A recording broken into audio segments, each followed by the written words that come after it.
close to a year since the U.S. Supreme Court originally overturned the ban on same-sex marriage in Indiana. A lot has changed, but advocates say that more needs to be done for the LGBT community in Northwest Indiana. To talk about it, we have Susie Kriske, who is the owner of Crown Counseling, and Natalie Lukic, who runs the nonprofit LGBT support group out of Crown Counseling called the Pride Initiative. Welcome to both of you. Thank you. All right. Thank you.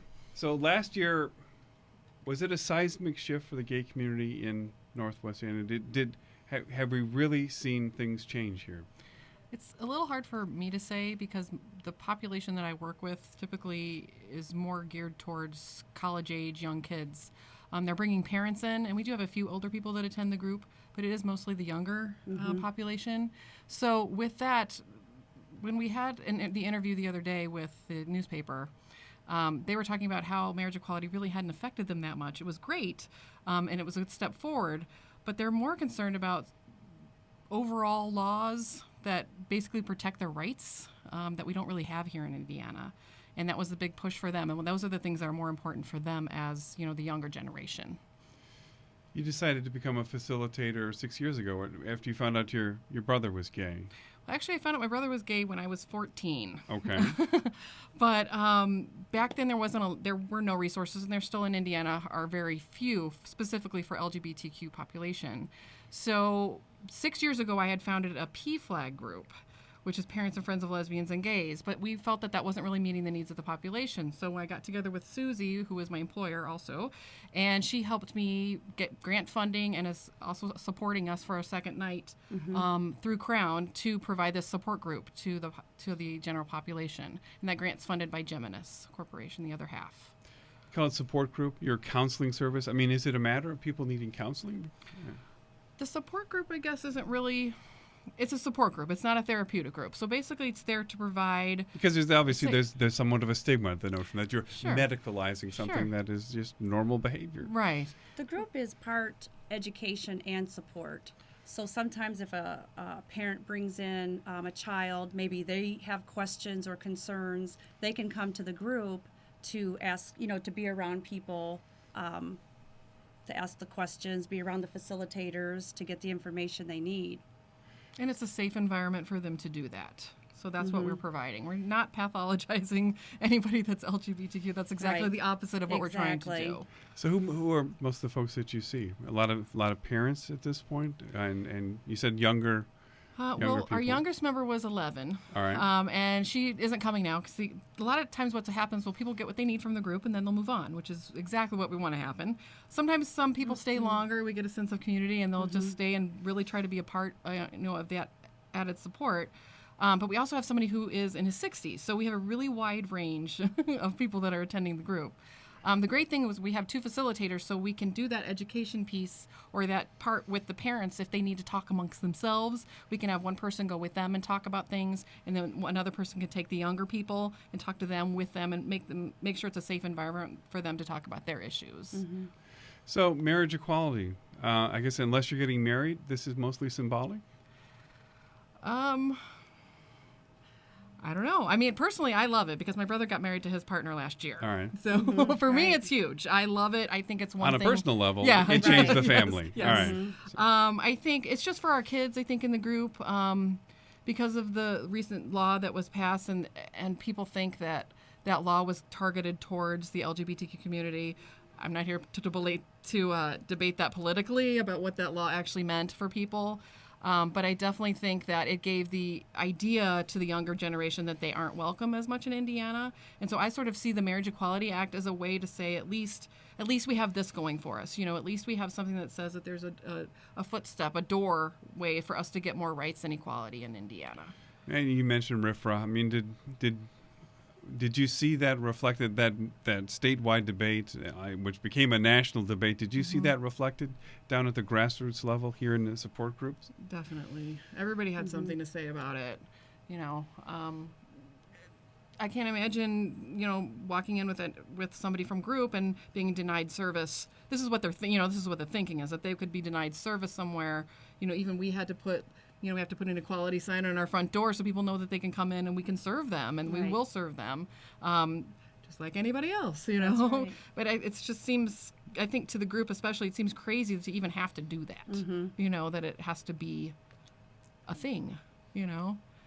Do we see? I mean, do people in your support group, do they see overt discrimination in Indiana, and is that at all changing?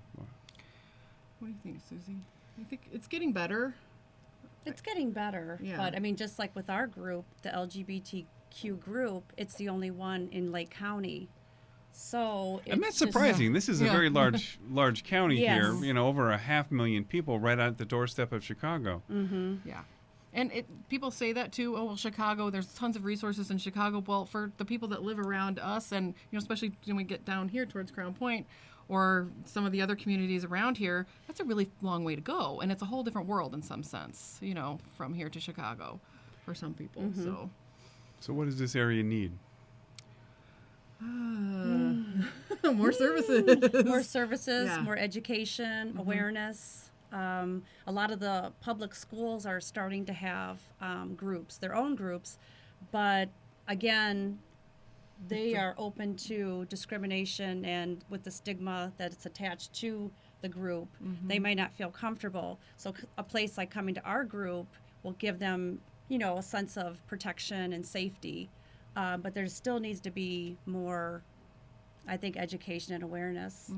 Yeah. So how are the others? You mentioned the schools. How are some of the other institutions in Northwest Indiana? How receptive are they to the LGBT community? I kind of feel like it's 50-50. We do have, there are GSAs, which is a Gay Straight Alliance, which is something that can be organized as a club in a high school. And there are some high schools that are really open to it, and there's other high schools that aren't quite as open to it. There is a person who works out of the Indiana Youth Group in Indianapolis, which again is pretty far away from us. But if there is resistance to one in a school, and there's a student here that wants to start one, they can reach out to that Indiana Youth Group, and they will help them put that GSA into that school.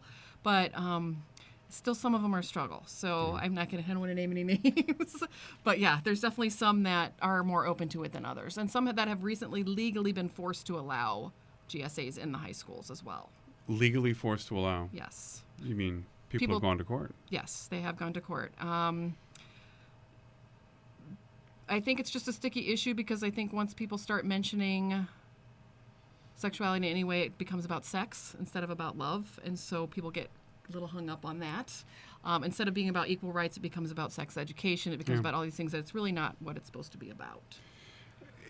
So what is the solution here? Maybe there's no one solution. Are we talking about civil rights? We're talking about recognizing sexual orientation as a protected class? I would love to see that. You know, I feel like if we could get that in the state, that would go a long way to help with a lot of the issues that we do encounter every day from members of the group. I don't know. It seems like a dream. It would be a dream come true for me personally. But yeah. Do you come across people who don't feel safe in Northwest Indiana? Don't feel physically safe. They worry for their own safety. I do. Yeah, you're probably doing the group. And I do get also clients on the therapeutic side who have experienced negative things, and so that then it does become an issue to where they do actually need counseling. And Crown's great because we do have a lot of people that are supportive in that way and are versed with working with the population and understand the specific needs. But again, that's not. We try to keep the group positive, Right. So we try to focus on good things and just be supportive of each other and sort of form a community that way. All right, I feel I'm kind of just checking in on an issue that just continues to evolve, so we'll leave it there, at least for right now. This has been Susie Krischke, who is the owner of Crown Counseling, and Natalie Luckish, who runs the nonprofit LGBT support group out of Crown Counseling called the Pride Initiative. May I say one more thing? Go ahead, say one more There thing. is a coalition that is being formed for the LGBTQ population in Northwest Indiana. It is in the process of being formed. There are open meetings. Anyone is welcome to email me if they want to be a part of that. It's completely open. There's several big players in there already that we're working towards. We're working with Geminis, of course, Crown, ourselves as the group, to try to coordinate services and make sure that we can maximize services for the Northwest Indiana area. All right. Well, thanks. Thanks to both of you. Thank Thank you. Thanks.